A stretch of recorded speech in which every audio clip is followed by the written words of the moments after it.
आपको एक बेस बता रहा हूँ, पहले आप अपना एक बेस तैयार करो, एक रफ पेज ले लो। मैं अगर आप मेंस का जो काम है उसके अंदर आपको पीछे चले जाओ ताकि वो आराम से सर्च में रहे। देखिए, सबसे पहले आपको ये पता है बहुत अच्छे से, खैर मैं हिंदी और ऐसे तो लेता नहीं हूँ, वो मेरा वीक पॉइंट है। सो द फर्स्ट थिंग, जो 4 पेपर आपके पास हैं उसमें आपके पास 8 पार्ट्स हैं। आप इन 8 पार्ट्स को ओपन करेंगे। Paper 1 part A, paper 1 part B, paper 2 part A, paper 2 part B, paper 3 part A, paper 4 part B, इस तरह से सारा आप कर देंगे। उसके बाद आप इसके अंदर ऐसा यूनिट निकालेंगे जो आपको बहुत अच्छा आता हो। हर एक का एक यूनिट आपको निकालना आना चाहिए, बेस्ट पॉसिबल यूनिट। उसके बाद हर एक के अंदर आपको एक वर्स्ट यूनिट निकालना आना चाहिए, जिसके बारे में आपको अभी पढ़ना है। अच्छा, बेस्ट और वर्स्ट किस तरह से होता है वो समझ लो पहले।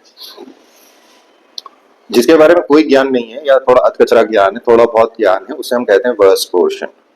अब वो जरूरी नहीं है पूरे यूनिट में हो सकता है आपके 5 ही मतलब यूनिट के अंदर 5 टॉपिक दिए हुए हो तो आपके 3 टॉपिक बहुत अच्छे तैयार हो, 2 आपके अच्छे नहीं हो तो 2 को भी करना है, वो वर्स्ट में आएंगे। पहले हम ये कोशिश करें कि ऐसा कोई टॉपिक हो जो आपको 100% आता हो या 90% प्लस आता हो।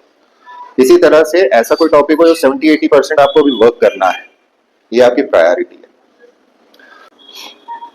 तो बेस्ट निकालने के बाद आप वर्स्ट निकालेंगे। वह अब इस चीज को समझने की कोशिश की है, जैसे आपने अभी बात करी कि मैं उनको आंसर्स को छोटा करके कंप्रेस करके कंसाइज करके पावरफुल बना के लिखने की कोशिश कर रहा हूँ। इसे स्किल कहते हैं। नॉलेज है हमारे पास, हमें आता है। सो knowledge is one aspect, skill is second aspect.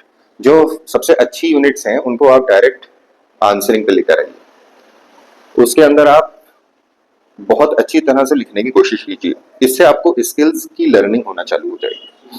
अब हर एक पेपर के हर एक पार्ट के अंदर या हर एक यूनिट के अंदर, इवन यूनिट के टॉपिक के अंदर आपका कई बार आंसर राइटिंग बदल जाता है। टेक्निकल पेपर में ज्यादा बदलता है, हिस्ट्री में इतना असर नहीं होता। हिस्ट्री कमोबेश आप बड़े आराम से उसको फ्रेम कर सकते हो, हिस्ट्री में ज्यादा हाथी घोड़े नहीं लगते। साइंस में कोई परेशानी नहीं होती, प्रिंसिपल पता होता है, एग्जाम्पल पता होता है, किसने दिया क्या दिया, कहाँ एप्लीकेबिलिटी, बस इतना काम होता है हमारा। लेकिन बाकी जो पेपर्स हैं जैसे पॉलिटी हो गया, ज्योग्राफी हो गया, इकोनॉमी भी कुछ हद तक, तो इसके अंदर थोड़ी थ्योरी और प्रैक्टिस दोनों काम में आती है। तो पहले वाले पार्ट से आपको क्या पता चलेगा?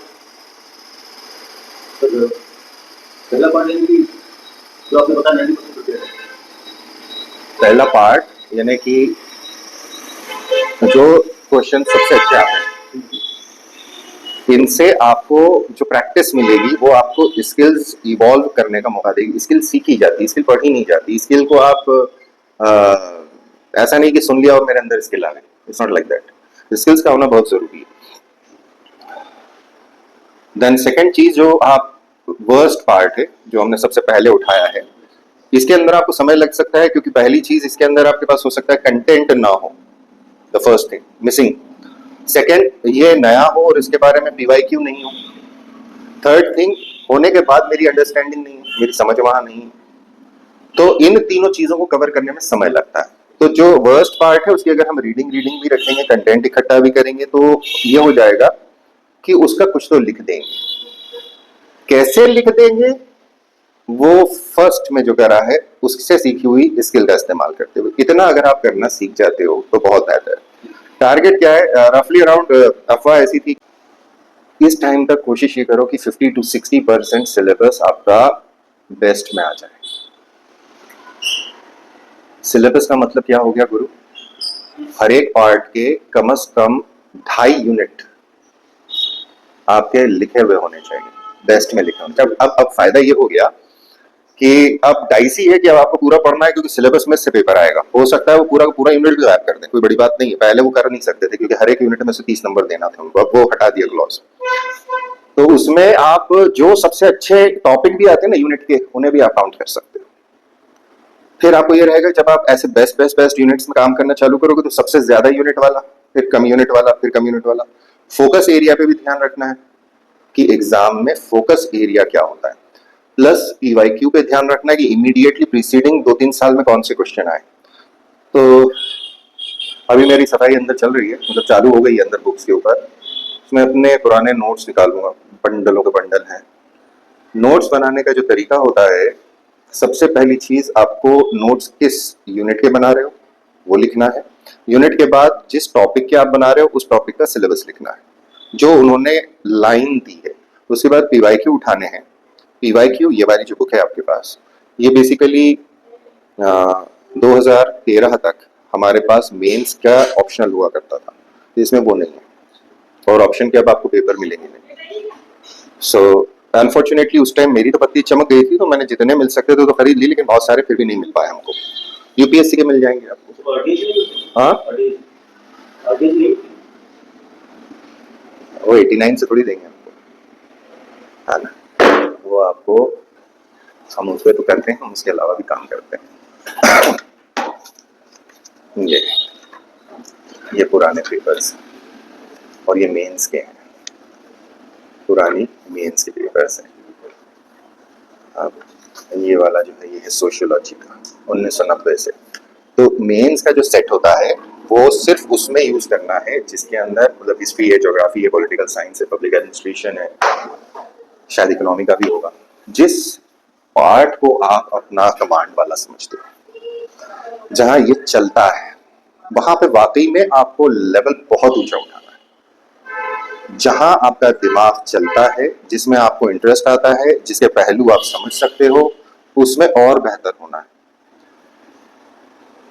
आंसर्स को, तो जैसे एक आंसर आपने लिखा तो कुछ समय पश्चात, प्रोबेबल 3 हफ्ते के बाद, फिर से उस आंसर को या उसी तरह का दूसरा आंसर लिखने की कोशिश कीजिए। आपका पर्सपेक्टिव पलट चुका होगा। पर्सपेक्टिव मैटर करता है। फिर आप स्वयं से कंपेयर करिए, ये आंसर बेहतर था या ये आंसर बेहतर था, नंबर मिलते हैं। इस प्रैक्टिस पे नंबर मिलते हैं। मेरा एग्जांपल है, आपने मेरी फाइल देखी थी उसमें मैंने क्रॉस किया था 200 का स्कोर। हम लोग 200 का स्कोर क्रॉस करने का वो नहीं करते। 200 स्कोर क्रॉस करना मतलब बहुत बवाल कर दिया उस समय पर। हमारा टारगेट होता था 160 170 160 170 के अंदर आपका इंटरव्यू कॉल आ जाता था, बशर्ते सब में किया हो। अगर एक पेपर में भी एक क्वेश्चन बड़ा छूट जाता था तो एक आ जाता था इंटरव्यू कॉल नहीं आएगा, जो एक ट्रेंड चलता है मार्केट का। जिस पेपर में मैंने 200 क्रॉस किया है वो पेपर मैंने हार्डली 2.5 महीने या 3 महीने पढ़ा था। मैंने वहां सिर्फ सिलेक्टिव स्टडी करी थी और ऊपर वाले ने उस पेपर में मेरा साथ दिया था। जो पढ़ा था वो आ गया था। 60 नंबर के 3 क्वेश्चन प्रैक्टिस कर करके बनाए थे, बार बार बनाए थे, अलग अलग तरीके से बनाए थे, वो एज इट इज आ गए, रटा हुआ था, लिख दिया। ये खेल होता है। तो हमने जो टॉपिक्स चुनना है, अगला point, which topics to be chosen या विच टॉपिक टू चूज। जब आप वो लिस्ट बनाना चालू कर रहे हो, आपने सिलेबस लिखा, सिलेबस के बाद आप पीवाईक्यू लिखना चालू करिए। सबसे पहले आप एमपीपीएससी के पीवाईक्यू लिखिए जो जनरल स्टडीज में आए। उसके बाद में आप, ये रफ में लिखना है पहले, तो उसके बाद में आपके पास, जैसे हमारे पास अगर आप हिस्ट्री कर रहे हो, पॉलिटी कर रहे हो, ज्योग्राफी कर रहे हो, तो उसके हैं, उसमें से आप उठाइए उनके ऑप्शनल पेपर। ऑप्शनल पेपर के अंदर जो क्वेश्चन पूछे गए हैं, बशर्ते ये काम तब करना है जो पढ़ा हुआ हो। बैरंग पे आपको तो समझ में ही नहीं आएगा। आप ये जो बुकलेट बनाई है, ये बैरंग लोगों ने बनाई है, उनको आइडिया नहीं कि ये टॉपिक को डालना कहाँ है। तो कई बार वो कहीं का टॉपिक कहीं डाल देते हैं। उसका अर्थ क्या हुआ? अनाड़ी लोग बनाते हैं, उन्हें ज्ञान नहीं है सब्जेक्ट और विषय का। अब जब आपने पढ़ लिया, अब आपने क्वेश्चन अरेंज कर लिए, फिर आप उन्हें रीअरेंज करिए। क्या होता है, इसको सुनिएगा। आपसे बोल दिया कि what is X, describe X, what are the parts of X. तो एक्स तो करना है, उसके पार्ट साथ में बदल जाते हैं। तो क्वेश्चन कई बार जो लंबा क्वेश्चन होता है उसमें बोल दिया कि what, how many fundamental rights are there, critically evaluate, एक राइट दे दिया। तो 2 क्वेश्चंस को मिला के उसने एक क्वेश्चन प्रिपेयर किया लॉन्ग आंसर के लिए। अब हमारा काम क्या होगा कि उस तरह के सारे क्वेश्चन को इकट्ठे क्लब करना है और वो आपका मिनिमम कंसाइज नोट्स फॉर्मेट में होना चाहिए। ये डायरेक्शन देता है कि आपके नोट्स कैसे होने चाहिए। अभी लोग इसको ले लेते हैं, पीवाईक्यू को। अब पीवाईक्यू ले लिया आपने, अब पीवाईक्यू लेने के बाद में सिर्फ इस क्वेश्चन को कर लिया, टाइप तो भूल गए। टाइप पे तो दिमाग चलता नहीं है। दूसरा, प्रॉपर प्रोसेस में नहीं चलता है। अगर उसको उठा के कोई दूसरा क्वेश्चन वहीं से लेकर पूछ लिया जाए तो नहीं बनेगा। सो जब आप टॉपिक पे मेहनत कर ही रहे हो तो उस टॉपिक को कंप्लीट कर लो, उसको कंप्लीट करना जरूरी है। अब आपने ये क्वेश्चंस कर लिए, क्वेश्चंस करने के बाद आपको एक चीज निकल कर आएगी जो लिस्ट आप बनाओगे, उसे कहते हैं रिपीटेबिलिटी। कितने टॉपिक्स ऐसे हैं जिन्हें अक्सर बार बार पूछा गया है ना, मैंने शब्द का इस्तेमाल किया टॉपिक। साथ ही साथ में उस टॉपिक को आपको तैयार होना, जरूरी नहीं कि जैसे हमने उस दिन बोला था कि मैंडेमस 2 बार पूछ लिया है इसमें, तो वो मैंडेमस ही फिर से पूछे। तो मैंडेमस क्या है? रिट है। तो रिट तैयार होनी चाहिए, 2 में, 5 में, 10 में, तो 2 में, 7 में, 10 में, बस इतना सा काम है। ये करने में जान निकलती है। कई बार मतलब आप लोग जो है आजकल, जो हम लोग मेंस पढ़ते थे उसको आप टच भी नहीं कर सकते, क्योंकि आपको सब पढ़ना है। हमें पढ़ना रहते थे 2 मेन सब्जेक्ट, यानी 4 पेपर। अब वो चार पेपर तो आपके भी हैं। उन 4 पेपर के अंदर पेपर 1, पेपर 2, पेपर 3, पेपर 4, यानी एक सब्जेक्ट का पेपर 1 फिर उसका दूसरा 2 पार्ट में आता था। फ्लो तो सेम रहता था हमारा, आपका वो फ्लो बदल जाता है। तो हम वहां उस डेप्थ में जा भी नहीं सकते चाह के, और हम उसे जनरल स्टडीज की तरह से भी नहीं कर सकते। इसका कारण ये है, आपका साइंस बैकग्राउंड है, आपका साइंस में मान लेता हूँ कि अच्छा है, या आपका कोई एक विषय वस्तु जो पढ़ा है वो अच्छा है, उसमें तो आप नेचुरली स्कोर करोगे ना। तो हर एक विषय का कोई ना कोई मास्टर तो बैठा होगा, तो उस पेपर के उस पार्ट में वो स्कोर ज्यादा करेगा। हमारा काम है अबव एवरेज सारे पेपर में जाना, आप इंटरव्यू में हो, बस दैट इज इट। इतना सिंपल फंडा है। मेंस निकालना हमारे हाथ में है, प्री निकालना ऊपर वाले के हाथ में है। डाइसी है प्री निकालना। क्या समझे? अब आप मुझे इसका ब्रीफ बता दें, आप जो भी समझे। सर एक अरेंजमेंट और बता दीजिए बस। हाँ जी। ये जो 90% आपने कहा, ये सबसे पहले इसे प्रिपेयर करना जो ठीक ठाक आपका तैयार है। बहुत अच्छा दिया, मतलब जिसके बारे में आपको लगता है सबसे अच्छा।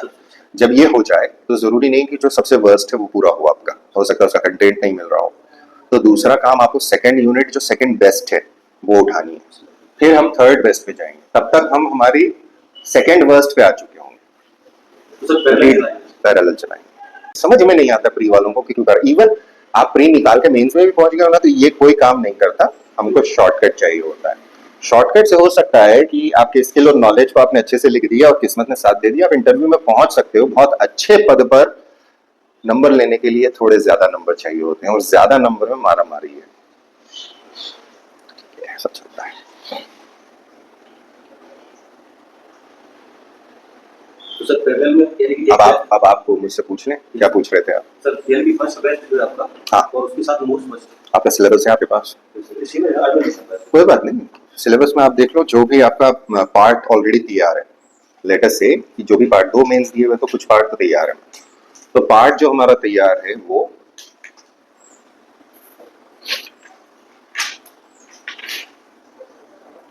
और उसका कौन सा यूनिट तैयार है, तो मैं उसके ऊपर डिस्कस कर देता हूँ आपको। कहीं से भी उठा लो, कोई प्रॉब्लम नहीं है।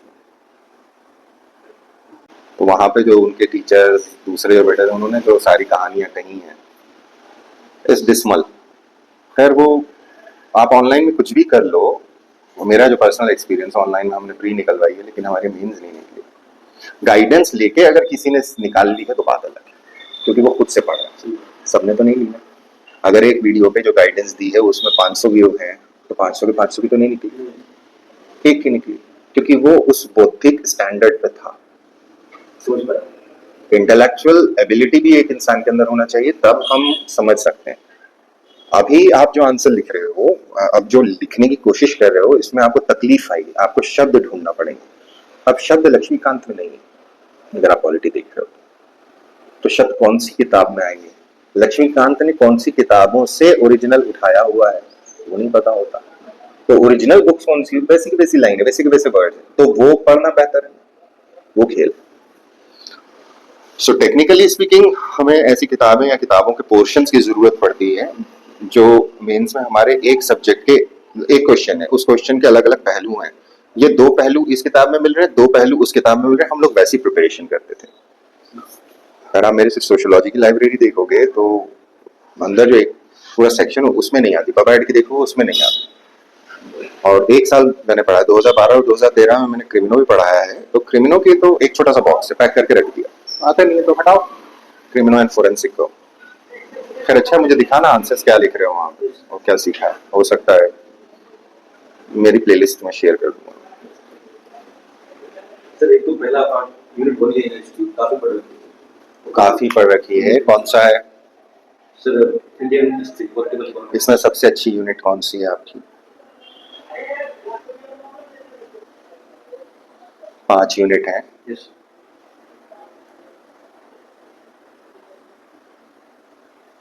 सर, फर्स्ट यूनिट सबसे पहले। सबसे बढ़िया है आपकी, हाँ सर, इनमें से।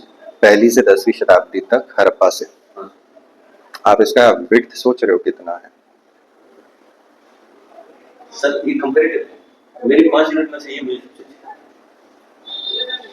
सिर्फ थर्ड पे रखना, स्कोर नहीं कर पाओगे। देखो हड़प्पा का आंसर आ गया।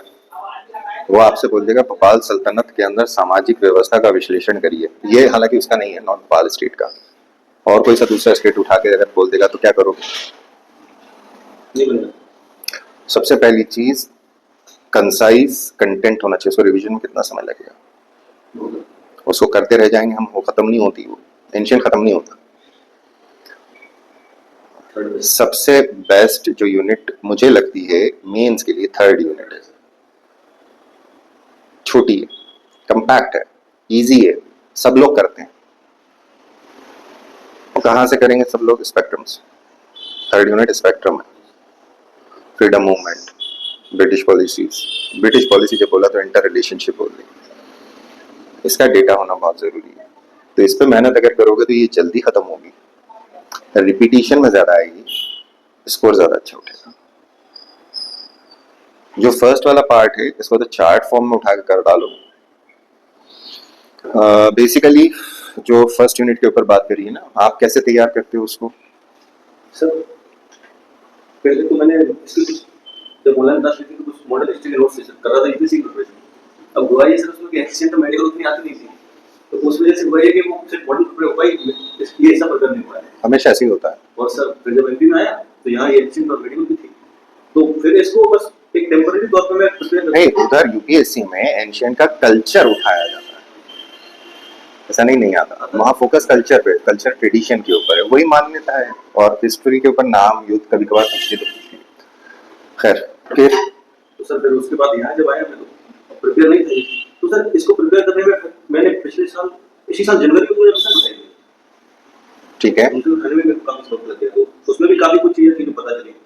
और नोट्स सर इसके मैंने नहीं बना पाया, एंशिएंट और मेडिकल थी, लेकिन बाद में मैंने एस चंद्र उठाई और मैंने सर क्रिप्टोग्राफिक फॉर्म में उसका बोला था, मैंने हर माइंड मैपिंग, तो मैंने मैप बनाया था इंडिया में, और जो इवेंट वहाँ हो रहे थे तो उसमें मैंने मेहनत करके मेडिकल, ठीक है, इसको कहते हैं ज्योग्राफिकल कंटेक्स्ट से माइंड मैपिंग करना। कुछ जगहों पे ये उचित है, बाकी जगहों पे इसलिए नहीं चलती क्योंकि जो मेंस के अंदर है वो आपसे वाला सवाल कर देगा कहाँ से रिलेटेड है।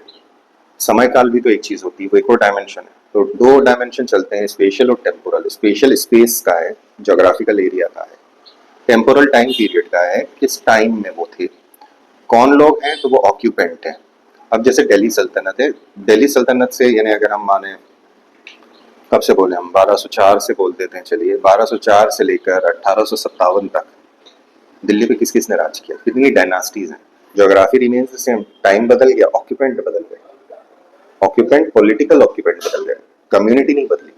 कम्युनिटी का रिप्लेसमेंट हड़प्पा में दिखता है। तो हिस्ट्री के अंदर ये 3 मेन तत्व हैं।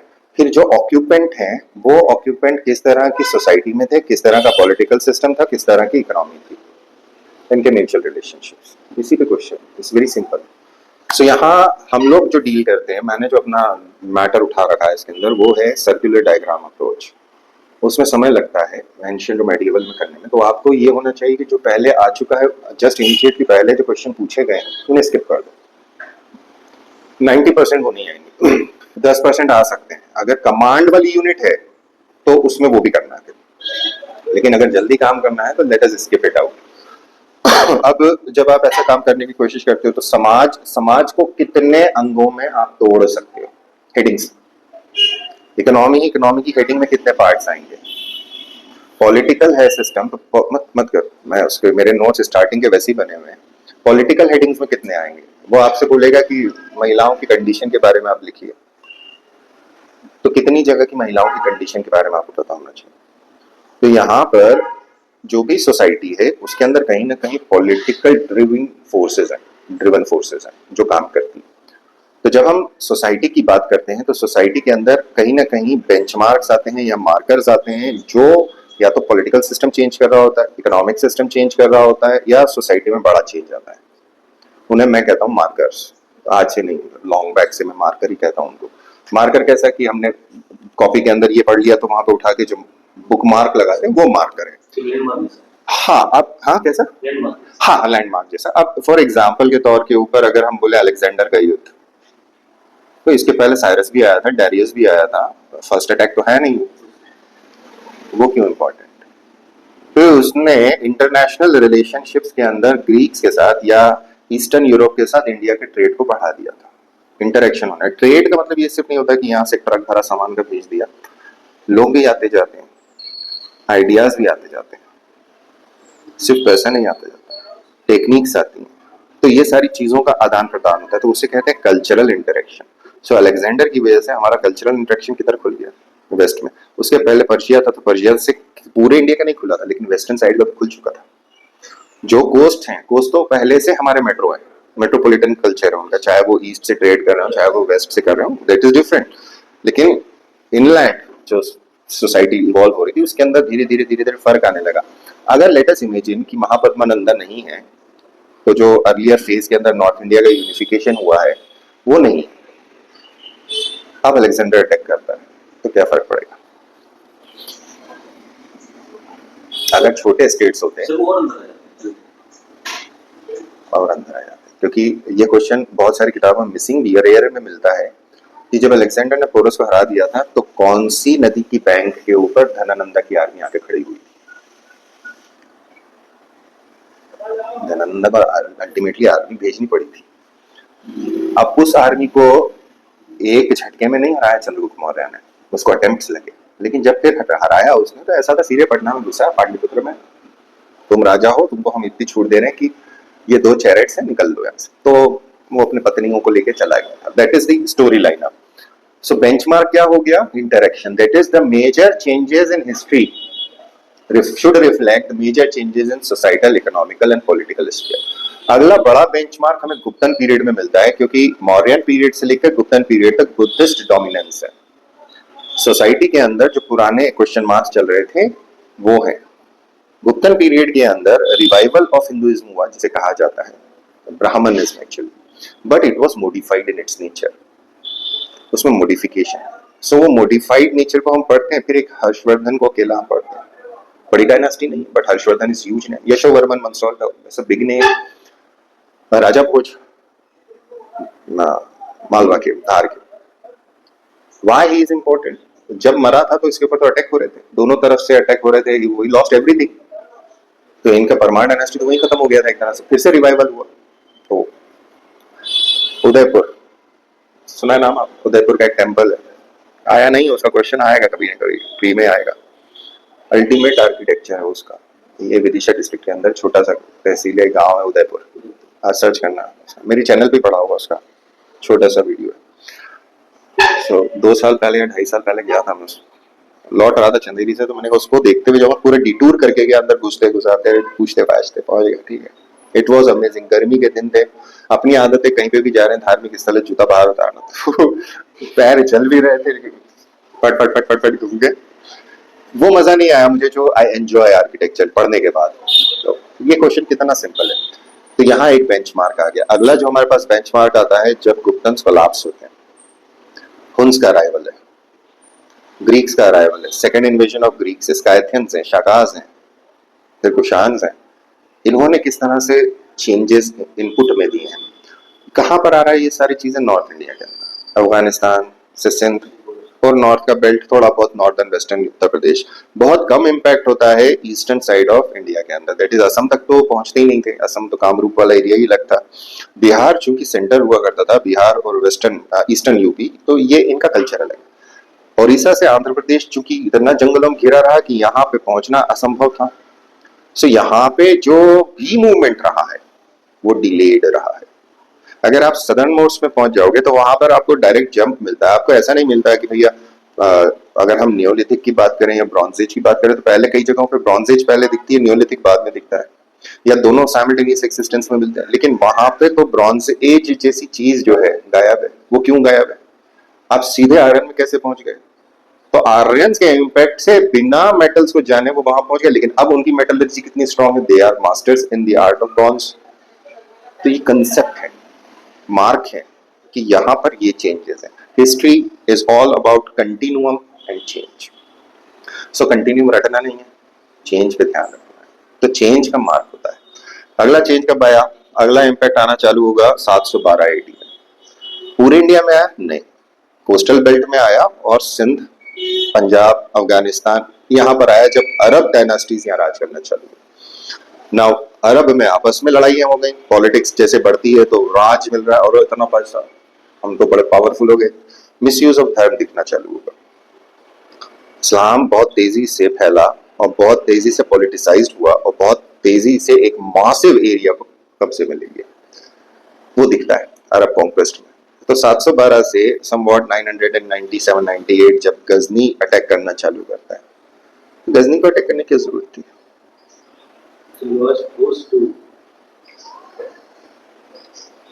अब वो कहां तक आ जाता है, डीपेस्ट पॉइंट कहां तक है उसका? क्या एमपी में कुछ लड़ाई लड़ी उसने? एमपी के अंदर लड़ाइयां उसकी, हमारे एक राजा थे, उन्होंने उसकी शान में, प्रशंसा में कविता लिखी है। वो पहली हिंदी की अर्लीस्ट फॉर्म ऑफ कविता कहलाती। प्रशंसा का गीत गाया है। क्यों है? क्या भाई मैं हार गया, तुम्हारी मैं प्रशंसा कर रहा हूँ, गुणगान कर रहा हूँ, छोड़ दो मुझे।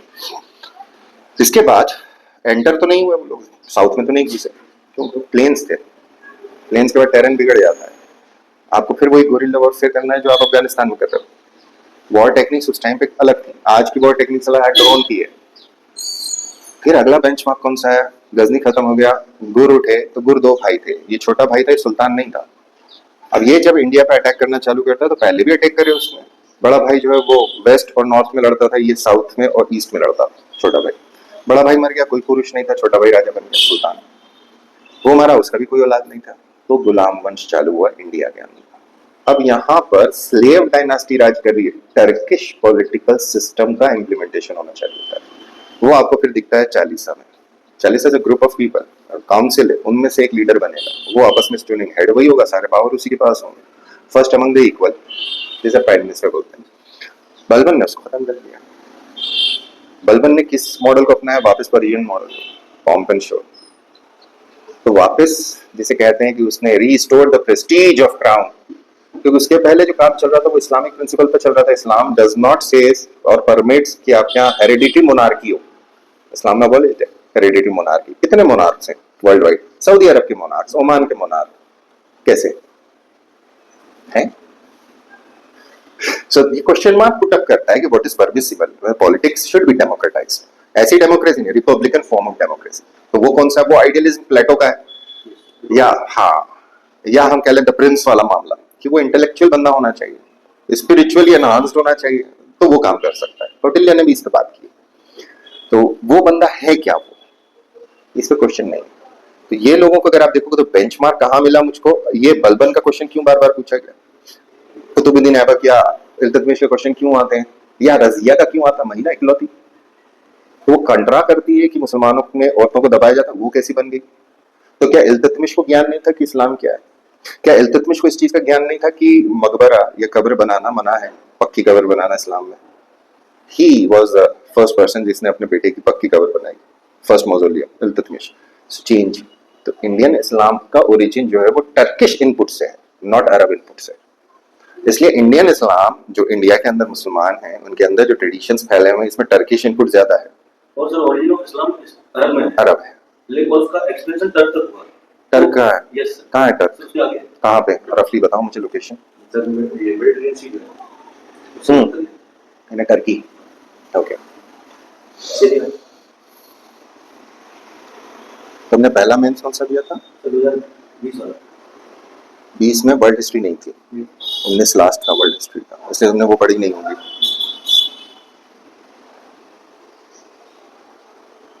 सारा झगड़ा अंग्रेजों का इंडिया आना टर्की की वजह से। टर्की वहां नहीं है, वहां पे ईस्टर्न रोमन एम्पायर हुआ करता था, जिसकी कैपिटल हुआ करती थी कॉन्स्टेंटिनोपल। जैसे आज इस्तांबुल बोलते हैं, it was the seat of Roman Empire, eastern Roman Empire. Western Roman Empire collapse हो चुका था, वेटिकन जो है it was already gone, east west, वहां पे सिटी स्टेट्स हुआ करते थे, और टर्क्स इनके डायरेक्ट टक्कर लेते थे। ये जो टर्क्स हैं they are sister tribe of Mongols, ये स्टेपीज की हैं।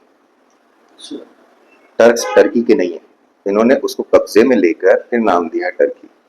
असल में नाम जो अब इन्होंने अपना ओरिजिनल नाम कर तुर्की, यानी तुर्कों का ईरान नाम है। इसके पहले उसका नाम था पर्शिया, पर्शियन एम्पायर हुआ करता था अंग्रेजों के टाइम पे भी, it was known as Persia. Persian revolution हुआ है 70s के अंदर, तब जाके ये ईरान बना। ईरान का अर्थ क्या है? उसको हम ईरान बोलते हैं, वो लोग उसको ईरान बोलते हैं, आर्यों की जमीन, they call themselves Arya. Persia में आज भी नौरोज का फेस्टिवल मनाया जाता है, हैप्पी न्यू ईयर वाला, भयंकर मनाते हैं। पर्शिया, ईरान, इराक, लेवांट उस एरिया के अंदर चलता है। कंसेप्ट क्या? हम लोग बहुत नैरो माइंडसेट से हिस्ट्री को पढ़ते हैं, बहुत नैरो माइंडसेट है हिस्ट्री, जो हाँ एमपीपीएससी में थक जाता है, तो यूपीएससी में इस चीज का बहुत ध्यान रखते हैं कि क्या वास्तव में आप हिस्ट्री को हिस्ट्री की तरह पढ़ रहे हैं, विद एविडेंसेस, विद लिंकेजेस। तो वहां पे पहुंचाना है, तो मार्कर यहाँ आ रहे हैं। मार्कर कैसा है? तो हर एक डायनास्टी अपना इनपुट देती रहे। मुगल्स है, who were Mughals? Mughals basically बाप की तरफ से, आपने भी बताया था उस दिन, तैमुरलंग की औलाद हैं, और माँ की तरफ चंगेज खान के हैं। सो मंगोल्स जब आंधी बन के निकले थे, तो only Turks were there to fight them off. भयंकर लड़ाइयां हुई, चंगेज खान का स्ट्रेट फॉरवर्ड था, मार डाला। कहा जाता है कि आज नहीं करके 20 मिलियन चाइनीज लोगों के अंदर वर्ल्ड वाइड जहां पे भी है, चंगेज खान का वंश है। उसने कितने बच्चे पैदा किए? जैकी चान नाम सुना होगा आपने, तो चान वही टाइटल है, हमारे यहाँ खान टाइटल है, ये मंगोल टाइटल है, सरनेम है ही नहीं। चंगेज खान वो नॉट अ मुस्लिम। देखो, पहली चीज टर्की टर्की नहीं है, टर्की से टर्क नहीं है, तुर्कों से टर्की बना है। दूसरा, Genghis Khan was never a Muslim. Genghis Khan के पोते, इनमें जब 5 अलग अलग हिस्से बढ़ गए, तो उनमें से कन्वर्जन होना चालू हुआ लेटर ऑन। वाई? क्योंकि इन्होंने बगदाद को निपटाया था। बगदाद वो सेंटर ऑफ लर्निंग, जैसे हमारा तक्षशिला नालंदा हुआ करता था, इस्लामिक सेंटर ऑफ लर्निंग। वहां से जो लोग गए थे, उन औरतों ने कन्वर्ट करा। कन्वर्जन देख के कि क्या है, और उस टाइम पर सूफिज्म चलता था। सूफिज्म गया, गॉन। सूफिज्म हाईएस्ट इंटेलेक्चुअल है, वो आध्यात्मिक लोग थे। अब वो अध्यात्म नहीं है। जैसे हम लोग कई बार बोलते हैं ना, मजाक उड़ाते हैं पुरानी किसी भी चीज को। मुझे अफसोस होता है, हमारा मतलब कोई भी किसी भी धर्म का हो ना, वो अपने ही धर्म का कई बार मजाक बना देता है। बताया यार, राम जी उस समय हवाई जहाज छोड़ गए। हवाई जहाज कहाँ से आया? आपको ज्ञान है कि था या नहीं था? अगर नहीं था तो चुप रहो, मतलब ज्ञान नहीं है तो चुप रहो। जिस दिन आपको प्रूव होगा तभी आप देख के मानोगे, यही तो अविश्वास। तो एक सूफी हैं, इनकी किताब है, मुझे अभी रिसेंट पता चला, ऐसे ही थोड़ा सा तो सर्च भी किया मैंने, कहीं इंग्लिश में मिल जाए। उस बंदे की किताबों को अभी तक इंग्लिश में ट्रांसलेशन नहीं हुआ। अरेबिक है, पर्शियन है, और अपनों को दोनों क्या जानोगे आप? वो बंदे ने जो ऑटोमन सुल्तान हैं, ऑटोमन एम्पायर हुआ है, one of the longest ruling dynasty in the world. Ottoman से तुर्क बना है, तो ऑटोमन नाम आता है उस्मान से। उस्मान का प्रोनाउंसिएशन नहीं होता था, तो इट बिकेम ऑटोमन। तो the first person, the first sultan जिसने अपने आप को प्रोक्लेम किया, दैट इज उस्मान। अब ये जो उस्मान है, ये पैदा भी नहीं हुआ था, इनके बाप के टाइम पर कंटेम्परेरी एक सूफी संत हुआ करते थे, जिनका नाम था अरबी, अल अरबी। ये स्पेन का बंदा था। उस बंदे ने इनकी पूरी डायनास्टी की मेजर कहानियां लिख दी हैं, पैदा होने से पहले, फाउंडेशन के पहले। इसको हम क्या बोलेंगे? इंडिया में हम एक्सेप्ट करते हैं कि ज्योतिष था, फोरकास्टिंग की फ्यूचर था, लेकिन उसने वैसे नहीं लिखी। उसने वो नोस्ट्राडामस की स्टाइल में लिखी, रिडल्स में। तो जब वो प्रूव हो जाती है, तब पता चलता है कि ऐसा हुआ था और ये इसने पहले लिख दिया था। सो वो रिडल्स फॉर्म में, डायरेक्ट नहीं बताना लेकिन बता देना वाला काम। फिर उसकी किताब है, जिसके बारे में मैंने अभी थोड़ा सा पढ़ा है, किताब तो मिली नहीं, मैं ढूंढ रहा हूँ, जहां पे वो बंदा अपनी बॉडी को छोड़कर दूसरे ऐसे विश्वों में घुमाए जहां अलग अलग तरह के लोग रहते हैं। तो बॉडी को छोड़ देना इंडियन कंसेप्ट में है, इस्लामिक कंसेप्ट में कहीं दिखता नहीं। वो सूफिज्म था, वो अध्यात्म था। तो अध्यात्म और धर्म के बीच में बहुत बड़ा अंतर होता है। वो अध्यात्म की वजह से इस्लाम फैलता चला गया। पहली मॉस्क कहाँ बनी इंडिया में? साउथ इंडिया मलिक इब्ने दिनार, मलिक इब्ने दिनार की मॉस्क थी वो। वहां पे कैसे बनी, क्यों बनी, कुछ आइडिया? ट्रेडर्स जो आए थे उन्होंने बनाई।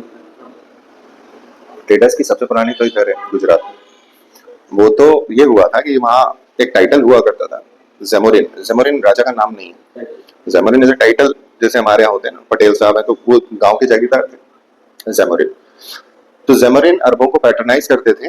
अरबों के अंदर सडन चेंज आ गया। अरब इस्लाम आने से पहले भयंकर करप्ट कम्युनिटी थी।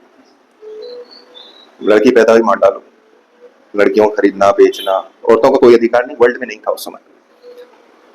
सारे काम आप करवा लो। उस टाइम का अमेरिका वाला काम था उनका। उनमें जब चेंजेस दिखना चालू हुए तो बोले क्या यार ये तुम क्या कर रहे हो? क्वेश्चन, बोले हमारे यहाँ ऐसा ऐसा एक बंदा आया है, उसने ऐसा क्या कर लिया जो तुम लोग उसके प्रिंसिपल्स को फॉलो करने लग गए? बोले उसने चांद के 2 टुकड़े कर दिए थे, ईश्वर के आदेश से चांद के 2 टुकड़े कर दिए थे। एंड जेमोरिन ने वो चांद को 2 टुकड़ों में बढ़ते हुए देखा था और उसने अपने पंडितों को बुलाया था, बोले ये क्या हुआ? And nobody was able to answer. वो शिप में बैठा बंदा उनके साथ प्रॉफिट से मिलने गया, वापस आ रहा था, रास्ते में उसकी डेथ हो गई। तो यमन में या ओमान में, या तो रेड सी से रिटर्निंग था या पर्शियन गल्फ से रिटर्निंग था, that I have forgotten it कहानियां। तो ही वाज बरीड देयर। उनके साथ जो उनके स्लेव्स और फॉलोअर्स साथ में गए थे, दे आल्सो कन्वर्टेड, वो वापस आते हैं। And that community is today known as मुगला। मुगला रिवोल्ट वो है। सो अर्लीस्ट कन्वर्जन ऐसा हुआ इंडिया का। अरब कन्वर्जन अलग है। फिर कन्वर्जन है तो कन्वर्जन के अलग अलग फैक्टर थे। कास्ट सिस्टम ने प्रोवोट करा भी है और डिनाई भी करा है। बुद्धिज्म वेस्टर्न अगर आप पूरा उठा के देखोगे तो अफगानिस्तान में कनिष्क का गढ़ था, तो महायान बुद्धिज्म वहां बहुत तगड़ा था। सो अफगानिस्तान, नॉर्दर्न पाकिस्तान, ये गढ़ था स्तूपों का। तो बुद्धिज्म बेसिकली डिनाई करता है, एग्जिस्टेंस को मानता नहीं है, वो ओपन मना नहीं करता है, तो अथेइस्ट नहीं है। गौतम बुद्ध है साइलेंट। जब भी उनसे बोलो आपकी ईश्वर है या नहीं है तो ही साइलेंट। तो साइलेंट का मतलब हुआ उन्होंने उस समय जवाब देना उचित नहीं समझा। आइडल वर्शिप नहीं थी, महायान ने आइडल वर्शिप लिया है। तो Islam was very close to Buddhism, middle path, कोई एक्सट्रीमिज्म नहीं है। ना एक्सट्रीम इधर करना है ना एक्सट्रीम उधर करना है, प्रोहिबिट कर दिया, अपर एंड लोअर लिमिट लग गई। कन्वर्जन हो गए। तो पहला एक वो सेट कन्वर्जन हुआ। दूसरा सेट कन्वर्जन हुआ कि पैट्रोनाइजेशन चाहिए। कई स्टूडेंट आते हैं जिनके मुंह से निकल जाता है सर काश हम एससी होते तो बढ़िया रहता, काश हम सर एसटी होते तो बढ़िया रहता। What is that?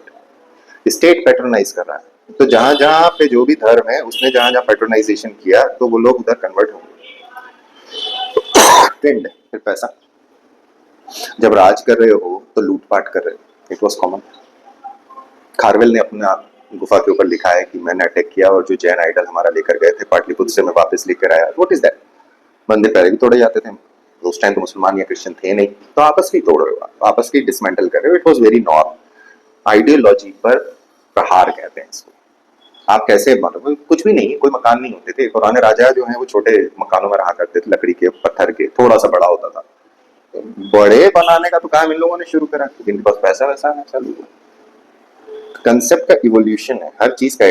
अगर सोशियोलॉजी में हम पढ़ रहे हैं, कोई एस्पेक्ट पढ़ रहे हैं, तो सोशियोलॉजी साइंटिफिक स्टडी करती है। हिस्ट्री के अंदर हम पूरी सोशियोलॉजी को नहीं लगा सकते, हम हिस्टोरिकल सोशियोलॉजी पढ़ते हैं। तो सोशल एलिमेंट कौन सा, तो कहाँ पे उसका ओरिजिन होता है, उसका मार्कर कौन सा, सिर्फ यही क्वेश्चन है पूरी हिस्ट्री में। इसके अलावा क्वेश्चन नहीं पूछते, एंडा बेटा क्वेश्चन नहीं पूछा जाता 90% प्लस। ये है फर्स्ट यूनिट आपका। अब इस फर्स्ट यूनिट को आप अगर करने बैठोगे तो कैसे करोगे? तो 712 आना है। तो क्या सिर्फ 712 के अटैक इंपॉर्टेंट है? क्या उसके पहले अरब अटैक नहीं हुए? कई अटैक हुए, अटैक है। उसके पहले आई थिंक 2 या 3 अटैक फेल हो गए। पहला अटैक था बुदेल का, दूसरा अटैक था उबैद का, तीसरा था कासिम का। ये लैंड अटैक थे। इसके पहले थाने के आसपास, बॉम्बे के आसपास एक अटैक हो चुका था, वो नेवल वॉरफेयर था। ये कहाँ पढ़ते हैं हम? तो सक्सेसफुल है जिसने इंडियन सब कॉन्टिनेंट के अंदर अरब डायनास्टी का, अरब फुटफोल्ड को रखा। अब वो अरब सिंध क्रॉस करेंगे तो रेगिस्तान मिलेगा, रेगिस्तान ने बचा लिया। ऐसे ही नॉर्थ से अगर आओगे तो सिंध कराची पोर्ट तक तो कोई भी अफगानिस्तानी पहुंच जाएगा। तो ये पूरा बेल्ट जो है ये नॉन स्टॉप अटैक्स में रहा। रेगिस्तान के फिर नॉर्थ में निकले तो पंजाब। अब पंजाब क्रॉस करना आसान है, फिर मैदान, सिर्फ नदी क्रॉस करना है आपको जहां जहां मिले। तो अटैक्स का प्रोन होना दिल्ली पे था, दिल्ली छोटी सी रिच है, दिल्ली रिच, अरावली जहाँ शुरू हो रही तो मजनू का टीला, इट्स नॉट दैट बिग कि इतना आप नेचुरल, फिर भी वो मैदानों के बीच में थोड़ा सा भी रिच मिल रहा है तो पोर्शन ठीक है, क्या आप कर सकते हो। क्यों आगरा शिफ्ट करा लोधी ने, क्यों नीचे साउथ महाराष्ट्र पहुंचा तुगलक, मंगोलों से सेफ्टी करने की, कि मंगोल आएंगे काट के चलेंगे, हुआ भी वही। पर लकीली वो थ्रेड जो था चिंगिस खान वाला वो इल्तुतमिश ने रोक दिया। उसके बाद वाला इन्हें कहा जाता है कि उस समय जहां जहां चिंगिस खान गया है, फर्स्ट रेट अगर किसी स्टेट को हम नाम देते हैं तो वो दिल्ली सल्तनत थी, जो सरवाइव कर गई अगेंस्ट चिंगिस खान, बाकी सब सरेंडर कर गए थे, इसके ऊपर कोई उसका इफेक्ट नहीं आया। सो मार्कर क्या है, इंटरनेशनल क्या चल रहा है उसको देखता है, तो ये आपकी हिस्ट्री को उठा के दर्शाता है, तो आपको अबव एवरेज मार्क मिलता है। नहीं तो सब लोग कहाँ से पढ़ेंगे, मॉडर्न आप स्पेक्ट्रम से पढ़ोगे, आप सतीश चंद्र से पढ़ रहे हो, कुछ लोग रामचंद्र गुहा से पढ़ लेंगे, बहुत हो गया तो मैडम से पढ़ लेंगे। बट उनकी कहानी अगर आप लिखोगे कि वो साफ बोलते हैं कि ठीक है कुछ चीजों के अंदर प्राचीन भारत के अंदर काम हुआ गुप्तन पीरियड में, बट गुप्तन पीरियड को हम गोल्डन एज नहीं कहेंगे, ये एक हिस्टोरियन की राय है। तो राय के ऊपर सवाल आता है, वो तैयार है, हम लोग बहुत सुपरफिशियल तैयारी कर रहे हैं। तो कोशिश ये करना है जो यहाँ पर सबसे छोटा यूनिट कंप्रेस करके,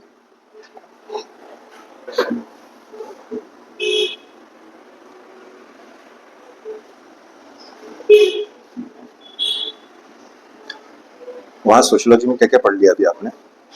सर वहाँ तो सेकंड ईयर तक पहुंचे हैं, जो ये diversity and challenges in Indian society, तो ये concept of Indian society, cultural diversity, ये तो चुटकियों में हो जाएगा, इसमें तो कुछ है ही नहीं। पहला यूनिट क्या है? पहला बेसिक कांसेप्ट ऑफ सोशल और community, institution, association, culture, norms and values, elements of social harmony, civilization and culture, characteristics of Indian culture, social institutions, family, education, religion, or rituals in different contexts, caste system, impact of religions and sects on ashram, cleanliness, society and marriage. ये unit 1 है। Yes. Unit 2 क्या है? Unit 2 is diversity and challenges in Indian society. हाँ इसमें concept of Indian society, हाँ cultural diversity, regional, linguistic, religious and tribal. हाँ, और फिर sir changing severity of crime, इसमें drug addiction, suicide, cyber crime, criminology का है। और सर tradition and modernity की debate हो सकता है, और problems of nation building, इसमें secularism, pluralism और nation building. यूनिट 3 क्या है? Unit 3 sir urban and rural sociology. इसमें approaches to the study of rural society, rural urban differences, ruralism and urbanism. और sir 71 constitutional amendment, rural leadership, factualism, period studies. अच्छा, और social studies of rural development, bonded and migrant labor, trends of change in rural society, characteristics of urban community, changes in urban community, causes and effects of urbanization. Okay, तो concept of पढ़ लो, town, पैसे दे दिए तुमने तो पढ़ लो, वहाँ पढ़ो, कोई दिक्कत नहीं, क्योंकि ये खतरनाक स्कोरिंग है, भयंकर स्कोरिंग है। जो पढ़ा रहा है अगर वो पुराने सोशियोलॉजी के मेंस लिखने वाला होगा तो आपको अधूरा पढ़ाएगा। सिलेबस पूरा चेंज हो चुका है, कॉलेजेस में सिलेबस चेंज हो गया, बुक्स चेंज हो गया। पुराना जो है ओरिजिन वाला जो पार्ट है उसको तो आप चेंज कर नहीं सकते कि सोशियोलॉजी के फादर कौन है, कहाँ से ओरिजिन हुआ, कैसे स्टडी हुई है, उसमें आप चेंज नहीं कर सकते। लेकिन जो सिलेबस है वो मॉडर्न यूनिवर्सिटीज का सिलेबस है, पुराना सिलेबस बदल गया है। कोई बात नहीं, मैं देखो आगे भविष्य क्या कहता है। और तो आप सिर्फ सिलेक्टेड पढ़ने जा रहे हो? सर वो सिलेक्टेड पढ़ाते हैं, मतलब इसमें बहुत बता देता हूँ, 5 या 7 क्वेश्चन में 2 मार्क देते हैं, और 5 या 6 सवाल देते हैं 6 मार्क, 4 मार्क, और 3 सवाल या 2 सवाल में 10 मार्क। और इसको डिस्कस करते हैं। और इसको आपको लिखना है, 10 मिनट लिखिए आप, और उसके बाद उस पर डिस्कशन होगा। ओके ठीक है, नो प्रॉब्लम। खैर ठीक है, वो अगर करा रहे हैं और डायमेंशनल एनालिसिस पूरा लेके चलेंगे तो आपका कोर्स हो जाएगा उसमें, बट लिखना आपको है तो कंटेंट कहाँ से? सर अभी मैं कल एक तो सर वो सोशोलॉजी का पहले मंगा ली थी, मैं सिलेबस बता रहा हूँ, वो ऐसा राव की सर राव की, ठीक है, नेट वाली, हाँ सर, ये बेस वाली, वो तो कन्नड़ यूनिवर्सिटी की किताब है, I don't know, Rao Kannada university की लिखी है, बेस्ट सेलिंग किताब, तो 7-8 700 पेज मैंने बोला नहीं सर। आप अब सोचता हूँ कि वो गलती करी थी, कोई बात नहीं, वो अपनी बात की बात है। और सर मैं नोट्स के संबंध में सर बहुत क्लियर नहीं, सोशियोलॉजी आप वहां से पढ़ रहे हो, और सर। और मैंने वो पेपर 4 का जो उससे नया पार्ट जुड़ा उसका क्या कर रहे सर वो किताब ले आया था, मतलब पढ़ी नहीं है, इसमें सिर्फ एक चैप्टर पढ़ा है मैंने। हो? ओके, ठीक है, चलेगा, ठीक है। कोई अभी अभी जो एक्सरसाइज करना है ना, वो ये एक्सरसाइज कर लो, if you want to continue, है ना। अगर आप कंटिन्यू करोगे तो फिर, क्योंकि जो उसके साथ मुझे पढ़ाना भाग्यश्री के साथ, मैं उसके साथ वो नहीं कर सकता और दूसरा मैटर नहीं ले सकता, मतलब उसको मैं पेपर 4 या